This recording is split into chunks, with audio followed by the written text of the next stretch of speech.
Yes, we are live now. Great. Morning everyone. Thanks for joining in. Today we have an intriguing session on sales tech and retail and FMCG. We have Rahul Sharma, who's CIO of Reckitt Benckiser Health and Nutrition, South Asia, and Manish Gupta, who's Sales Director, RB India Health and Nutrition. They'll be sharing insights on the gaps, opportunities, and possibilities that lie in the retail sector.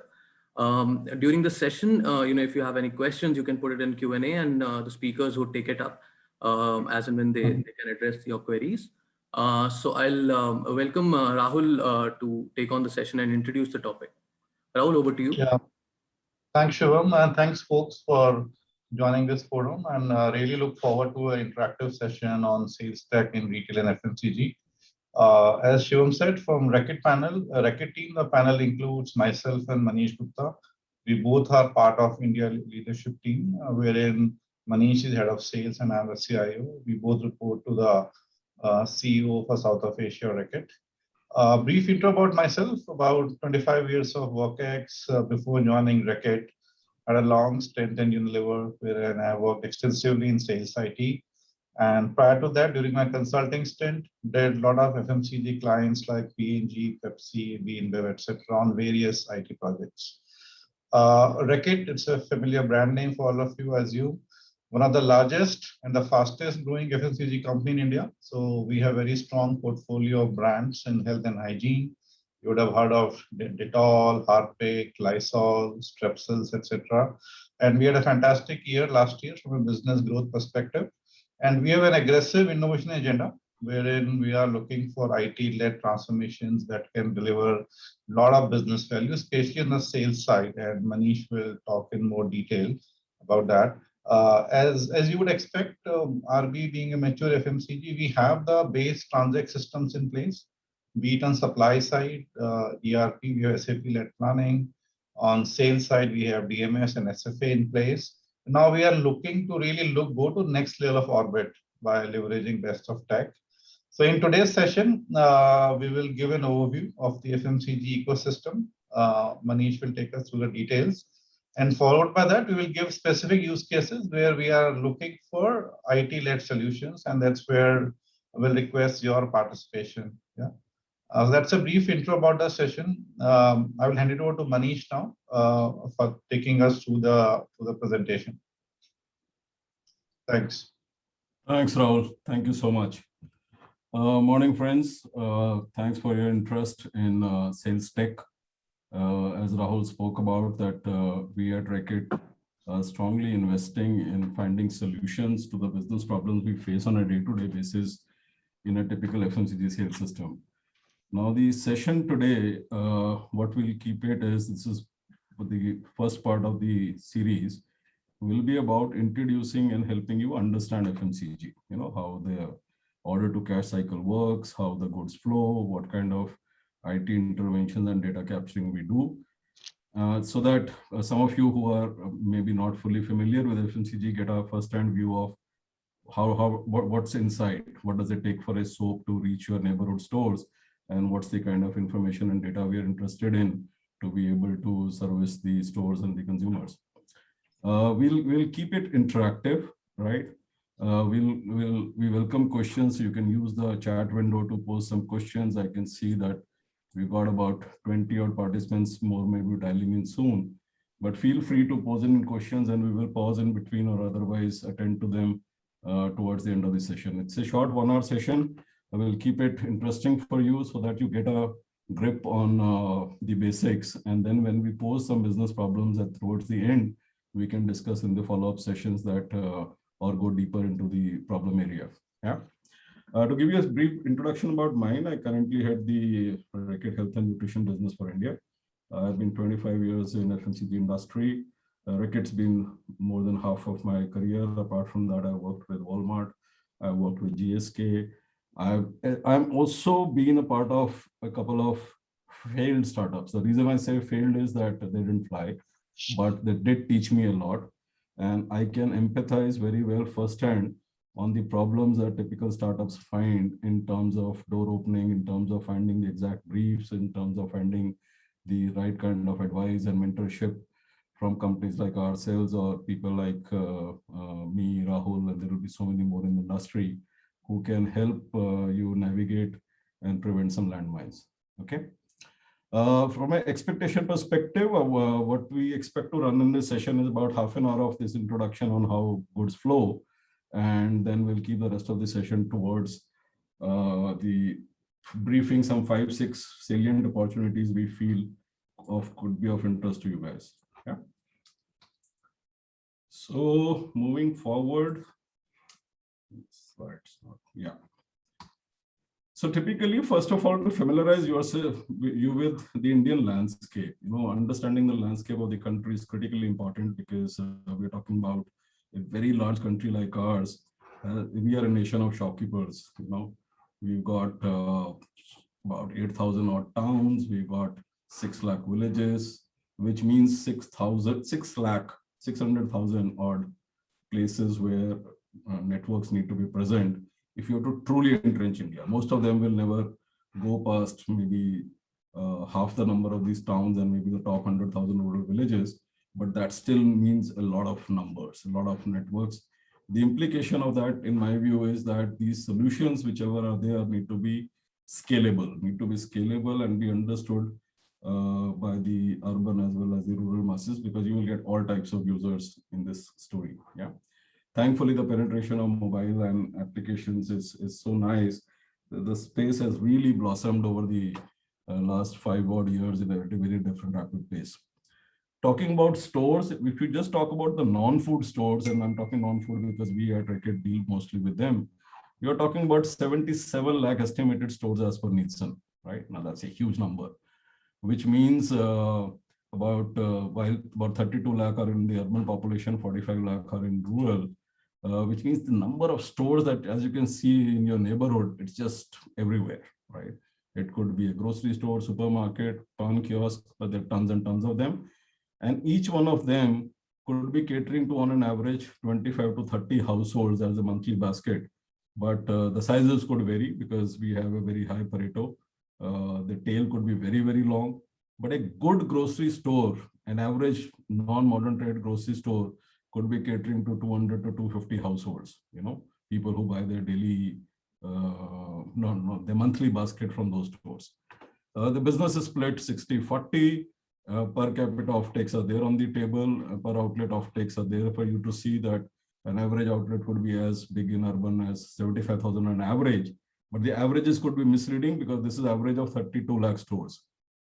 A store could be 50 lakhs turnover in urban India, or it could be as low as even 5,000 if it is a neighborhood, some candy store, right? The net point of this, sharing this data for you guys to understand, is that we as a nation, the stores in our nation are individually could be weak, but collectively they are large, and we are hence a very large market, and the scale is so big for any solution to be successful. Yeah. It's a graphical representation of how the industry pans out. The x-axis, you see this 12 million overall stores, the food plus non-food stores. What's important here to note, I think, is that the first 1 million stores, about 10 lakh odd stores out of this 120 odd lakh outlets, account for about 25% of the industry. And the first 15 lakh stores or 1.5 million stores account for about 50% of the industry. Yeah. So this is where the big bulk lies in terms of reach, and most of the big companies will probably land up reaching 200 to 300,000 stores on an average size. Some larger companies will reach 700,000 stores, and some companies like Unilever and all that will probably reach even 2.5 million stores, right? So the scale varies company to company. What is also important to note is that the number of assortment or the kind of assortment which is carried by these stores changes.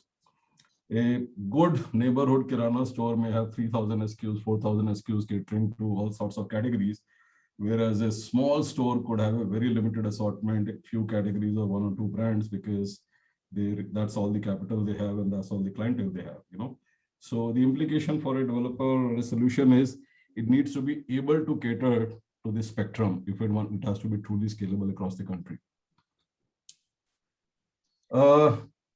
from a population perspective, the split is there in this table for you to see that about 30, 40, I mean, overall 35-65 is the split for the urban rural population, but the business split is reverse as I shared in the previous slide.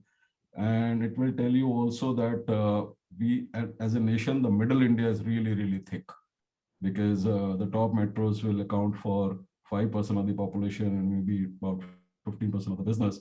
But the middle India, the so-called 10 lakh population towns and below 1 to 10 lakh population towns, is where the chunk of success lies. And the implication for the developers, for the startups, for solutions is that you are dealing with people with only that much kind of resources, with that much kind of access to knowledge, with that much kind of access to capital.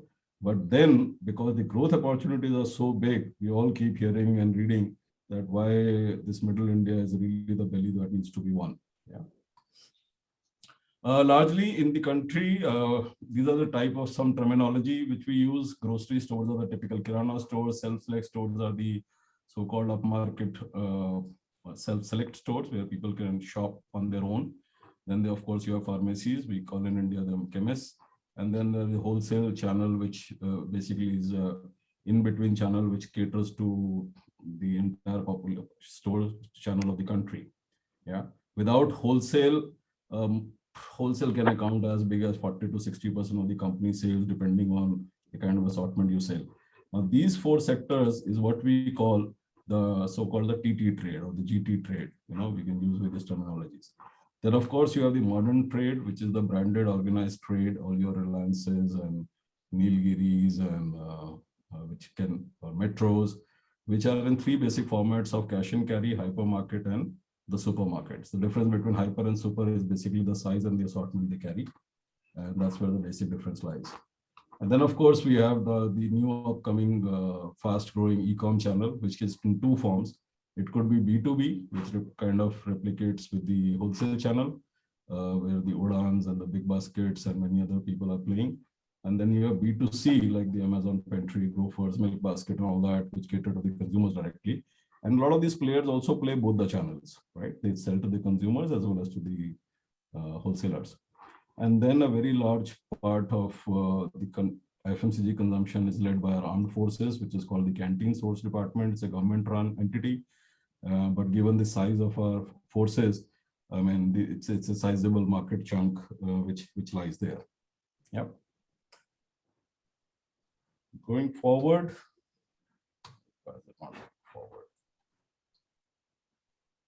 Now, this is a slide I would like to spend some time on to help you understand the various business models or the various changes which could be happening across companies. You know, companies appoint distributors, they have coverage, they have some margin structures, they have salesmen, and they have commercial terms. And there are various models of that across various companies. I've tried to capture on this chart the various options that people work with. All of them are successful, all of them are doable, all of them are options on the table, whether how an urban town is worked or how a rural town is reached. It could be hub and spoke, it could be direct. All these models work. It could be van model, it could be pre-booking. And all these models are available, successful, and each company chooses basis its own success and its assortment set.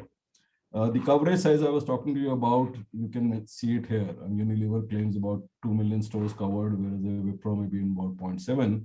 These are some of the estimates that we have from the industry. And the typical distributor margins will range in the 4 to 6 range. You know, that's the kind of gross margin that they work with. FMCG is called fast moving goods because it's a rotation game. It's the money is made because of rotation. People work on slim margins, high rotations, high inventory turnovers, and that's what makes the business fly. You know, so that's very essential in the industry. Then there are salesmen who could be on DB role, who could be on third party, who could be on the company role. All three models work. All three models have their pluses and minuses, pros and cons, and all of them. Also, companies like us and many more of us also work with multiple models that, depending on the town class or the town strata that you're dealing with, you could have a varying model of commercials. And then from a payment system perspective, people can work on advance RTGS, people could work on checks, bank guarantees, or on credit with security. These models are all available. Every company has its own, as I've been saying, its own methodology of engaging with their partner set. And that's how the solutions, hence the implication for you guys, I think, is that the solutions need to be configurable. Because all these options are available, the solutions have to be able to cater to these various options that exist. Because if it's locked into one certain company's way of working, then it may not find favor with the other companies, and hence configurable solutions are always the choice for more and more. So just add a couple of points here to this slide. So distributive channels remains the dominant channel in India. You would have seen growth of e-commerce, modern trade, but still 70 to 75% of FMCG sale is through the distributive trade. And Kirana store, which Manish spoke about, is the most resilient channel for us. Even during COVID time, you would have seen the average sale, you rely most on the Kirana guy. So a lot of our tech focus is how do we digitize the distributive trade? How do we digitize Reckitt? How do we digitize distributor and his salesman? So in fact, some of the use cases Manish talks about will be in this particular channel, the traditional trade. Yeah, thanks, Rahul.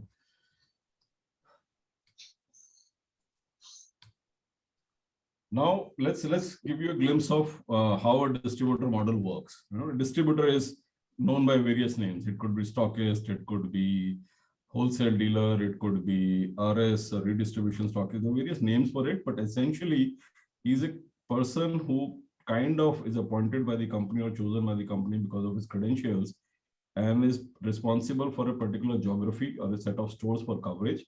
The big thing that he does is that he becomes a hub for that area. Let's say a place like Gurgaon for us has got about 4 distributors, right? It's divided into 4 parts. Now we send the stocks through him, as you see in the graphic here. From factory, the stocks come to the CNFA or the DC, they go to the distributor, and from the distributor, they go to the stores, right? So this guy is aggregator. Typically, he deals with multiple companies, and he has a fleet of vehicles and people who go on his behalf in the market to book orders and service them. Most of the FMCG industry works on a pre-booking, that is, you book today and you deliver tomorrow. The biggest thing that he picks up on his table is the market credit risk. The biggest role of the distributor is that he extends credit from his capital. So the companies don't take the store credit risk, the distributors do. And the reward for him is that margin and the turns that he makes on this investment. So his investment will be on capital, goods, goods, on office expenses, running a warehouse, running his fleet, taking the store credit risk, and the return that he gets is in form of the net profit that he makes out of this model. Yeah. These pictures will tell you a typical small distributor in India or Middle India how it look like. I mean, there are various types. Some are more organized, some are lesser organized. Right? From a town type perspective, typically a metro distributor may have for one company about 5 sellers dealing with about 1,300 stores, a turnover of about 50 odd lakh. And this range, by the time you reach a 50K population town, the guy could be dealing with 1 seller for a company, 135 stores, and maybe about 8-9 lakhs of turnover. But this is for one company, please remember. And that's why for him to make absolute money, it's important that he has multiple companies, because imagine out of the 4 to 6% range margin that he works on, if he's aiming for a 20-25% ROI, and let's say he wants to make in the year some 25 lakh rupees of net money, then you can do the maths on how much turnover does he need. Yeah. For every crore of turnover in the year, he will end up making, let's say, 1% net. So for every crore, it will be about 1 lakh. So if you really want to live a certain lifestyle as a distributor, then you need to have multiple crores of turnover. Or they could also have other businesses running. They could be day trading, they could be Amazon dark stores, they could be banking services, there could be many things, because he's got an infra. There are many things which can happen at that point. He's got people, and there's a lot of idle time during the day to take care of that. Now, typically, how does the order to cash cycle work? As I was telling you in the previous slide, typically the salesman visits the outlet on day one, right? He collects the order. And what you see in yellows here is the various IT solutions which the companies will put on. So typically these days, companies like ourselves and most of them would have an SFA solution or a Salesforce automation solution to capture the order. Then in the evening, he comes back and he syncs it to a cloud-based DMS or a online client service DMS download at the DB point. That gets converted to invoicing on day two, or sometimes late evening on day one itself. Goods are loaded, basis the loading sheets, pick lists and all that into a vehicle and given to the store. And cash collection is done on actually the day 8. The 7 is actually 8. The next time when he visits the store, he will collect the cash or the check for the previous payment. Some stores could be immediate cash also at the time of delivery here itself, right? But a bulk of it will work on credit because that's how the norm in the industry has been. Now, from your perspective, what's important to note is that there are 3-4 interactions which are happening here from IT perspective. Companies will have a SAP solution which will be for their shipments. Distributors will be installed with a company proprietary DMS or a distributor management software. Salesmen will be equipped with an SFA. And the data exchange between all this will merge into a reporting solution like a Power BI to put all the analytics on the table. Yeah. The DMS also captures the invoicing information, the dispatch information, the collection information, and all these informations are finally coming to the companies to do analytics and to do further on stuff. So most of the stuff that we will talk about towards the end will be dealing with some interventions or some problems which have not been addressed in this ecosystem. Okay, I will pause here because this I think is a very important one for you guys to understand. And Rahul, I also welcome any additions that you may want to make to help the group understand from a techie perspective that what it means. Sure. Guys, any questions you guys have until now? There were some people who raised hand.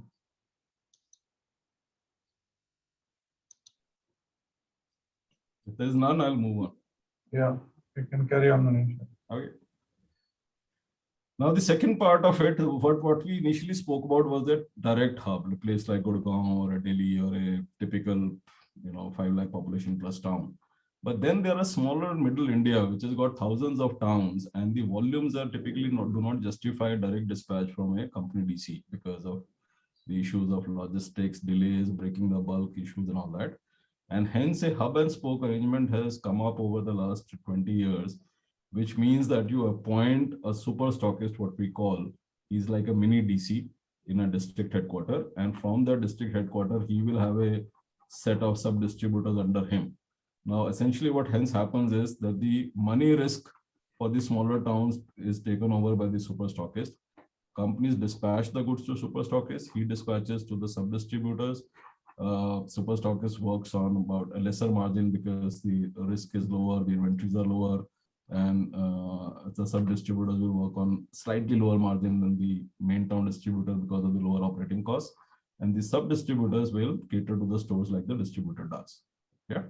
So the only addition is that this hub comes in between, and hence we also call it hub and spoke arrangement, right? And to further go deeper, there is also an army of village sales reps who could be stationed at the sub distributor points, and from there they go further deeper into the villages to take orders and give it back to the sub distributors to service. Yeah. I see some questions, Rahul, on the Q&A. Yeah, let's look at that. You want to take them now or later? Yeah, so we can take them now. So one question, Sameer, tour plan of sales staff. So tour plan of sales staff is what we call the distributor salesman. So they typically have a route defined for a day, and depending on the size of outlets they cover, typically they cover 20 to 30 outlets in a day. And that's a very important part of the process because we do want them to spend a defined time in market, a defined time in the store. So that was first tour plans on sales staff. If I can add to it, so for example, Sameer and everybody, the could be, for example, if let's say, let's pick up example of Delhi city, right? Let's say Yeah. you have a distributor in central Delhi. What typically is done is that geographically the area is divided out. I'm talking about the distributor sales rep. He could be going to Daryaganj on Monday. He could be going to Karol Bagh on Tuesday. He could be covering Connaught Place on Wednesday. He could be going to the Lutyens zone area on Thursday, and so on and so forth. So that every shopkeeper knows that this company salesman will come on this day. It's like a postman's beat. And that's the word which is used in industry. It is a beat. A cluster of outlets is put together and it goes on a predefined frequency and on a cover cycle, right? And they're done. Now it's industry-wide knowledge and they're done. There is always a room for route optimization and planning and all that stuff. And that's analytics need, which is now very, very prevalent in terms of routing dynamics across the world, right? The second question is, how do you manage promotions for retailers and consumers? Well, that's not part of the agenda today, Madhvi, but what we can tell you is for consumers, it's typically done by the brands, depending on offers they give, whether it's more of the same item, 20% free or a soap free with talc or so on and so forth. The brand guys have a separate mechanism on what promotions attract the consumers to choose their brand. As far as retailers are concerned, there is something called a trade marketing department in every FMCG company. And their job is to work with the trade, and we come up with loyalty programs, engagement programs, special schemes, seasonal schemes, off-season schemes, end-of-season schemes, start-of-season schemes. They'll be like, most of them will translate to buy more, get more. Like most of them are some form of extra discounting or a better purchase point. Yeah. Next one is how the SAP software being used. So SAP software is used in this order to cash cycle, which Manish spoke, is to do the primary billing. Primary billing is billing from FMCG company like Reckitt from us to the distributor. And once the goods arrive at distributor, then good receipt is done in the DMS. Right? So the SAP role stops there. Yeah. Do you have automations to manage, validate? Well, some part yes, some part no. This is a kind of a very interesting area to work in. And I would be very keen to, do some, I told you about the analytics and reporting stuff, whereby you try to do the ROI calculations basis what you do at the store level, what's the payback on the investments. And more can be done. More can be done for sure, right? It's a bit like what e-commerce guys do with their promotions, what they do. The method is the same. Saying something?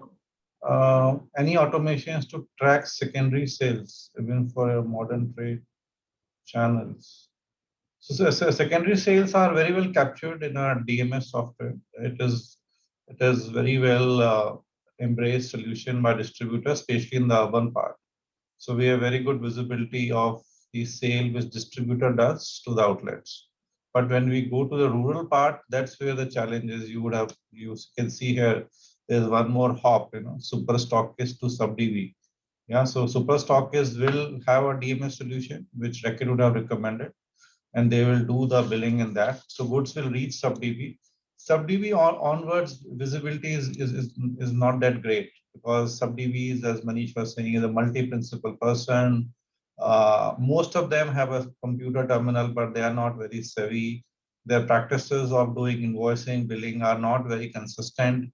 Some of them rely on the CA. So that's where we start getting to lose the visibility. It's partial, yeah. So that's one of the areas also we will talk about as an opportunity where tech and automation can help. Okay.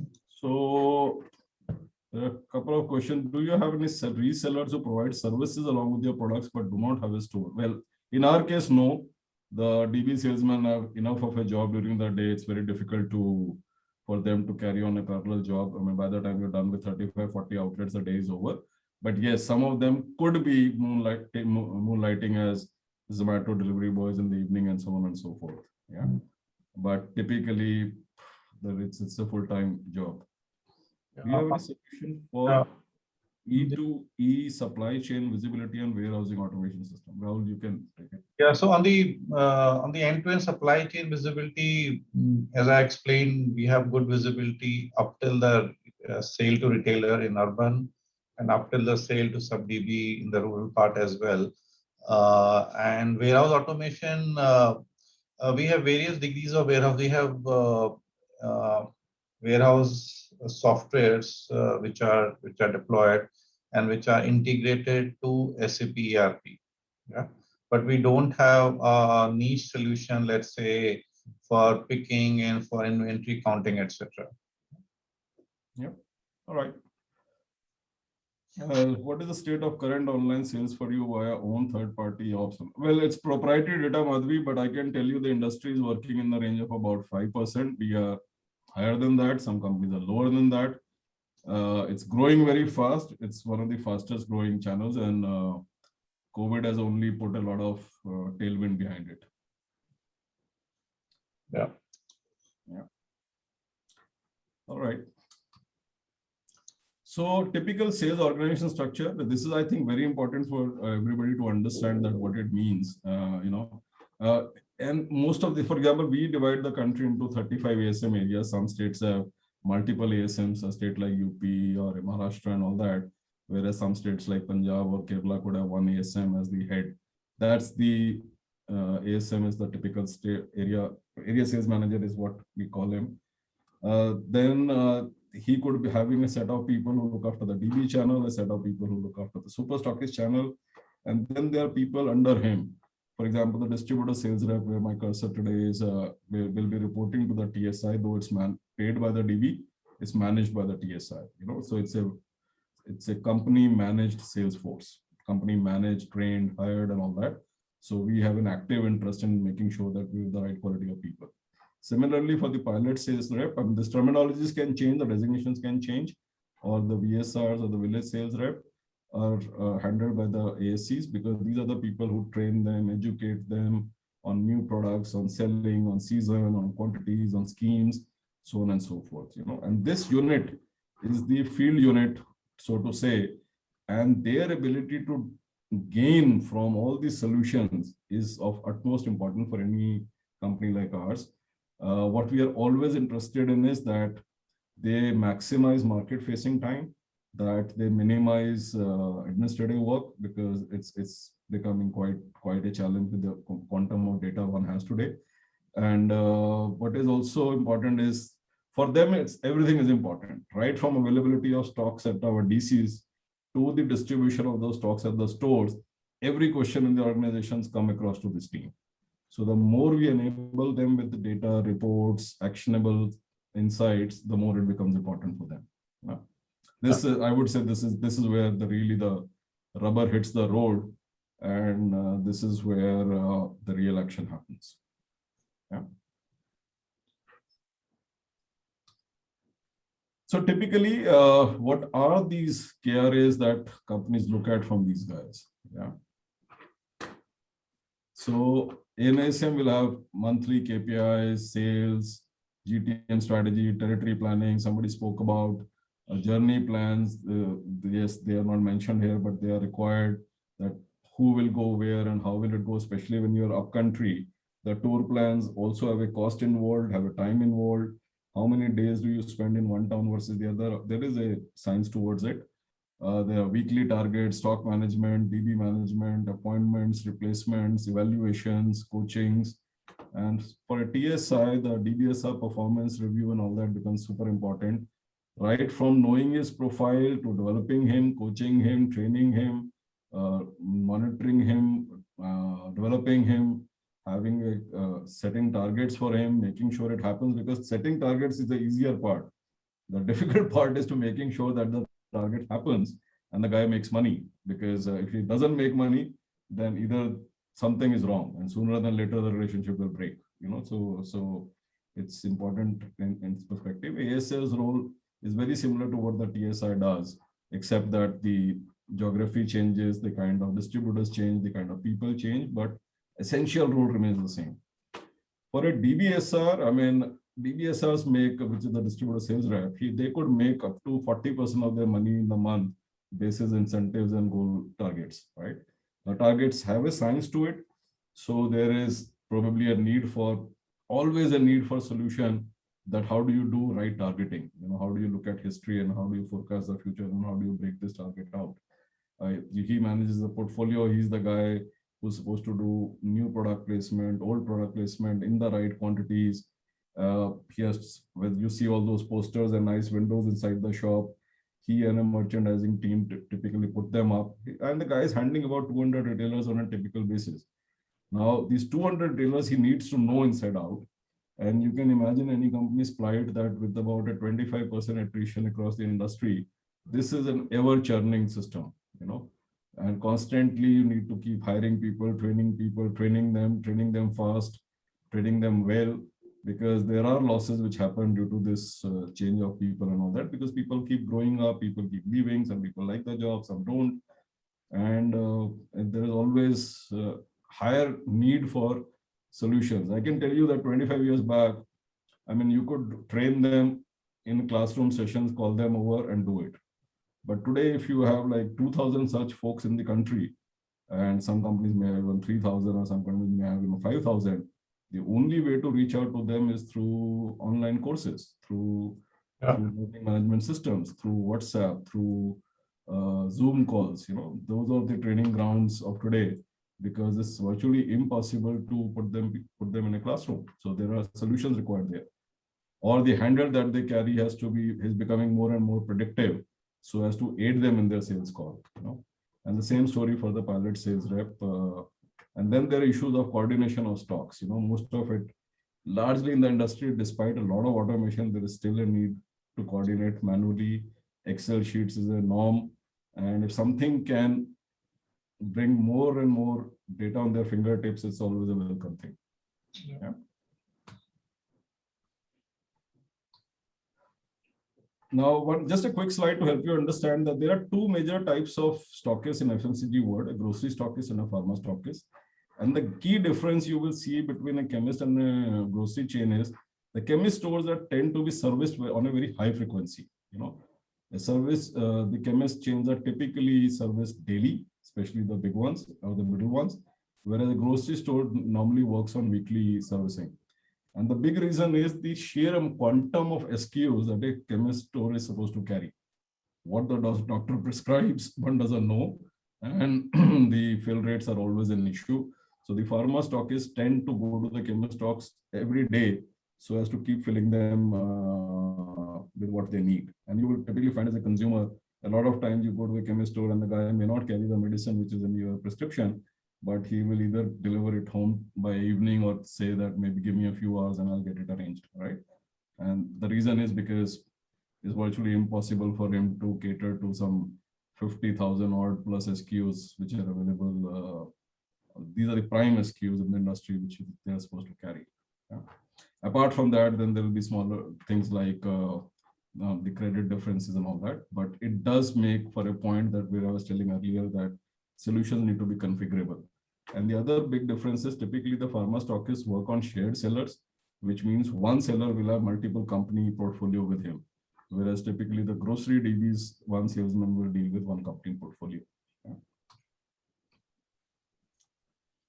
We're a little short on time, so I'll kind of accelerate a bit. Now, what are the issues that we are facing across the industry? One is a long tail of stores. So how do you make this tail more productive? Knowing them where they are, putting more assortment, putting the right quantity, because it's a turnover game. Now, whoever gives the right advice to the retailer ends up winning because the retailer loves a better return on his capital. Slow moving inventory is not appreciated. So the second part is the dependency on wholesale. As I told you that we have got over 10 million plus outlets in the country, and good companies, most medium-sized companies will struggle to reach 5 lakh out of this 100 lakh. And hence, dependence on wholesale is a big thing. And this can come in the way of growth, especially for new products or the middle quality product, middle portion of the portfolio. The other big issue which is happening in the industry is that with the onslaught of modern trade, e-com and all that, it's become very competitive. There was a time when traditional trade FMCG was a one-to-many relationship. You had only one distributor in a town servicing the outlets or in an area, but now it's become a many-to-many relationship. So some people are not finding it enough attractive. The younger generation may not be interested and so on and so forth. I'll delve into a deeper detail here because there are tech solutions possible to arrest it. And then there are people issues, as I spoke in the previous slide about Salesforce attrition, payrolling, alternative career options, and how, and it's all, finally it boils down to that this is a tough job. It's a job which requires you to be on the street 300 plus days in a year. Come rain or sunshine, you are expected to do your 40 calls or 30 calls as the case may be. And then some point of time, people don't want to do it after a point of time. Yeah.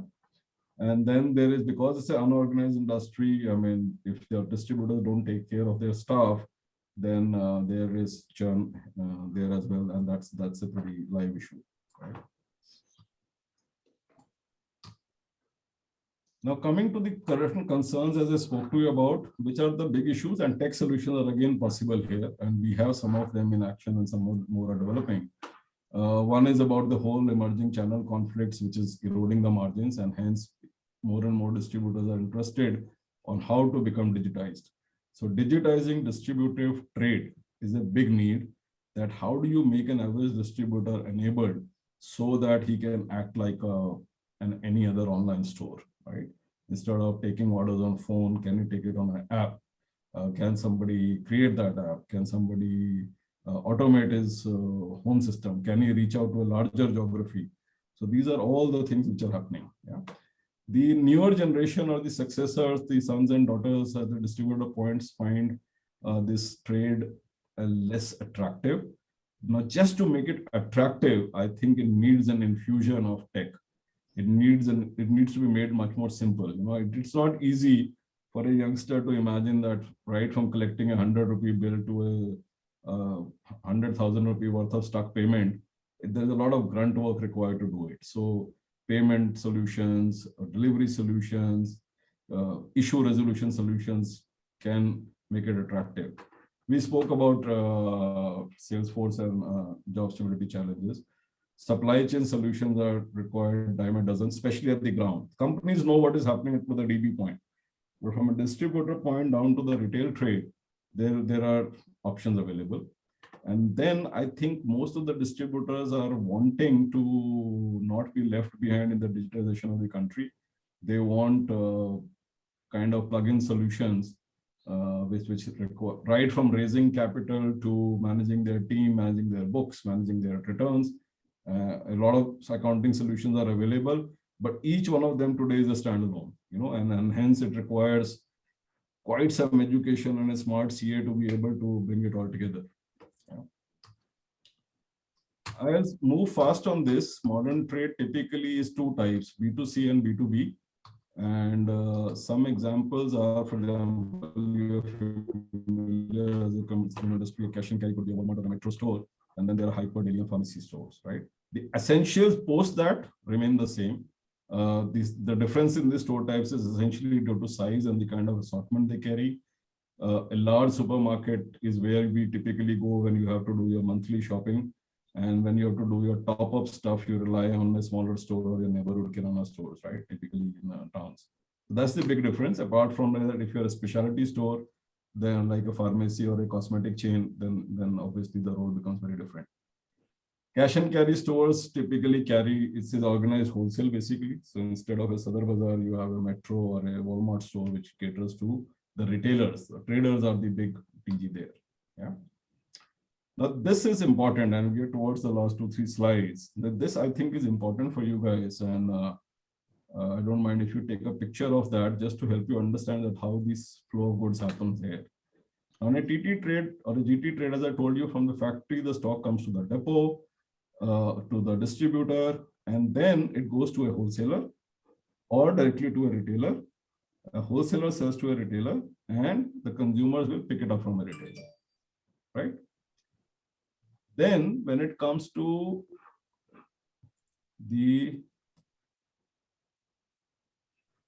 modern trade, you have two types, cash and carry and modern trade retail. Retail is where, let's say, a typical Reliance Smart store, a shopper or a big bazaar, a shopper goes to the store and the goods flow to the shopper, correct? In a cash and carry store, typically the wholesalers will buy or the retailers will buy. That is bulk of the trade. Yeah? And if you are a registered architect, CA or econ, all that, you can also buy there. But bulk of the trade is when you sell to the trade. So this part is same as this part, right? The third is the e-com part, which is kind of the same as modern trade, except that there is a lot of digitization and an app which comes in, and hence you don't see that person, but the goods flow is the same, right? So pretty much we will see that the flow of goods is not changing. Only your origins are changing. Your end shopper is the same. Your middle buyers are the same. But the route through which the goods comes in is just classified into 2-3 ways. But what is happening now?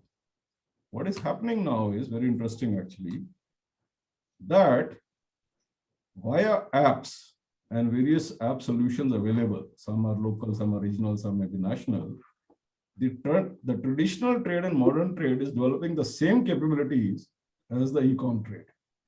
So today you have apps which are available, whereby a neighborhood Kirana store could plug in with an app or partner with an app via dark store, whether otherwise, and sell to the wholesaler, retailer, a distributor can tie up and sell directly to the consumer as well. Now that's an option which is available now, not at a very large scale, but it's available, right? So now you see that these two flow of goods is the same as here. Similarly, in modern trade, most of the modern trade chains have their own map. Reliance has a JioMart and Star Bazaar has their own app, DMart has a DMart Ready, whereby they reach out to the consumers directly and utilize their physical infrastructure, right? And abroad, you have, let's say, a Walmart and a Walmart Plus, and a Walmart Plus is now beginning to give Amazon a run for its money. And in a cash and carry store, the same thing is happening. A Metro app can be very easily used by the same wholesaler or retailer who was earlier going physically. Now he orders and the goods comes in. Now this is the same flow of goods which was happening here through a Udaan or something else. So the net point I'm trying to make here to help you guys understand is that it is becoming an omni-channel world. It's already there. It's a question of accelerating it. It's a question of how many more solutions can we put on the table. But it is none of these channels anybody can claim that belongs to them for the future. The best person will win, the best solutions will win. Yeah.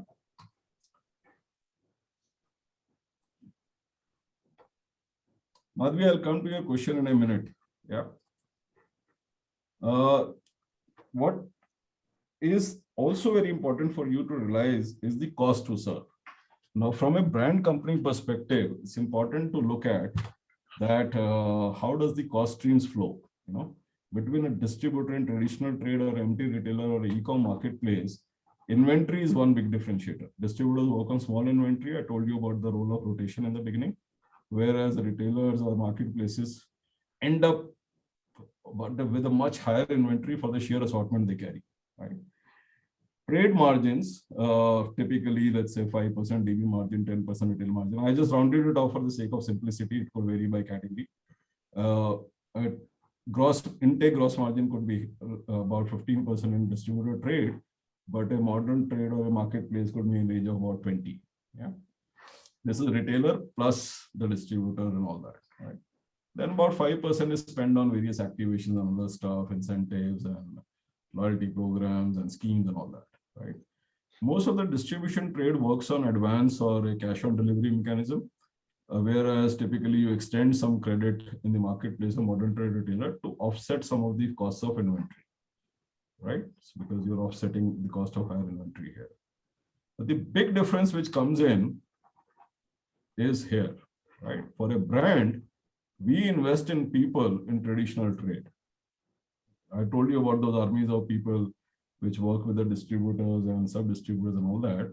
Whereas the brands don't have to invest at all in a marketplace or the e-com structure because they have their own force or their own delivery cycles, and people costs in modern trade are somewhere in between.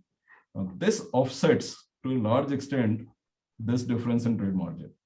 So from a company perspective or a brand perspective, the cost to serve willy-nilly is ballpark the same. maybe a few basis points here and there, right? The USP that each one of them brings is that, of course, the traditional trade is normally next door kirana, which is very easy. Modern trade retailer, you do get a better experience, and in a marketplace, there is no stepping out for the consumer, so it makes sense. And from a business model perspective, I think what my take on it is, and this is me saying it, there could be other experts on it who may have a different view, that the brand portfolio that the distributor carries means a lot. If you have fast moving brand portfolio like a Reckitt, Unilever, or the top 10 Colgate, Marico kind of companies, obviously it's like buying a blue chip stock, because then your turnovers are nice, your rate is, your dead inventory is unlikely to be there, your principal is secure, and you'll always make money, right? A modern trade retailer makes his margin because of assortment and mix that he carries, larger, but of course there are costs associated with the stores and everything. And a marketplace makes its money majorly because of the assortment mix it carries. So it's not that an Amazon or a Flipkart necessarily makes big gross margins out of FMCG. My take would be that probably apparel and mobile categories end up giving them a better ROI versus an FMCG trade. But then for the sheer assortment that they carry, they bring in a convenience, right? So all three have their own business model and mixes.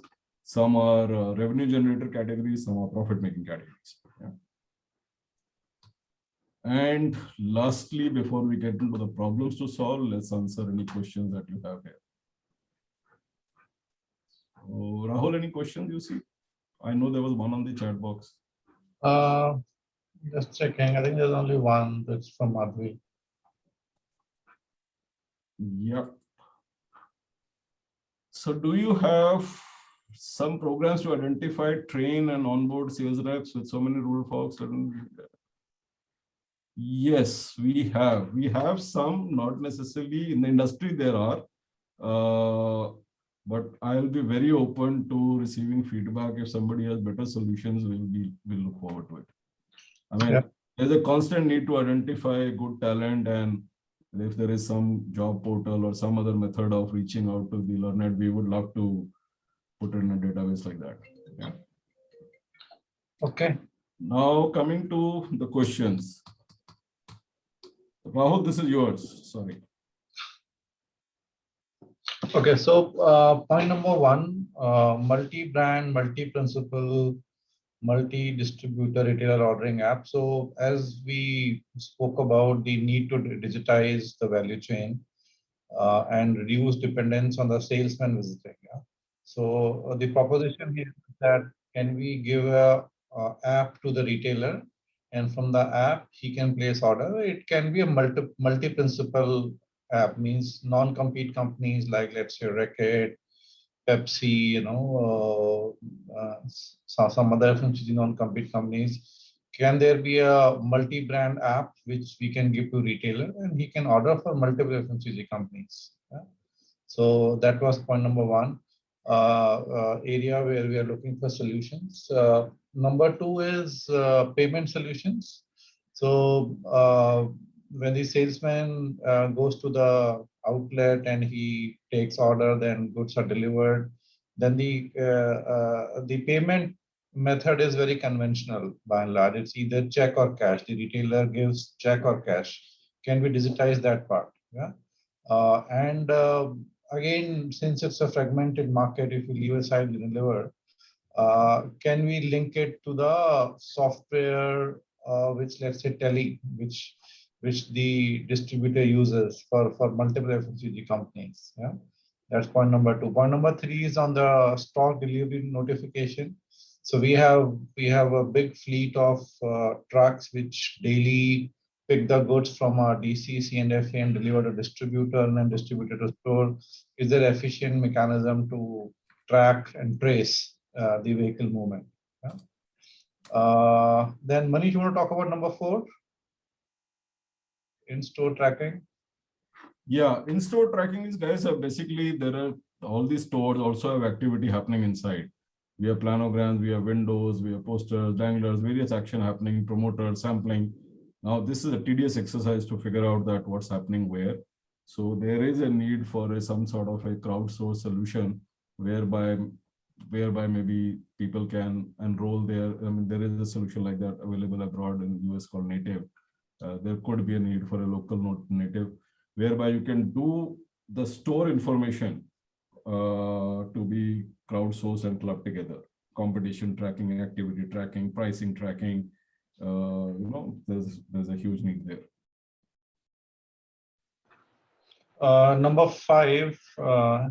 So again, this is for multi-company distributors, and these are smaller businesses which work for multiple principals like us, like Marico, like P&G, etc. And all of us have their own have our own systems, and the adoption becomes very difficult. Yeah.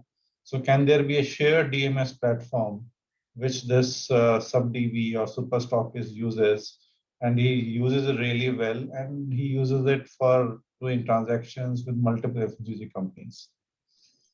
Point number 6 is continuous replenishment solution. So this is to promote a range selling. So wherein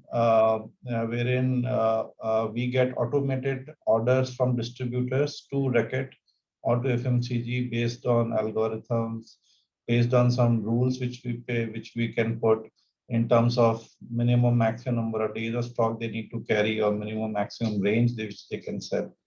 Yeah, so that's an area of improvement we are looking for. And these are the 6 use cases, but we will pause if anyone has any question, and Yeah. I will clarify Out that. of time as well, we can spend more time in the second session. And maybe Shivam and Rahul, if there are any more queries that the attendees have, you can post them. We will be happy to answer. Sure. Rahul, Manish, what we'll do is we'll be sending a mail to all the attendees, take their feedback, take their questions, and guys, we'll be having another session where we'll go deeper into these business problems.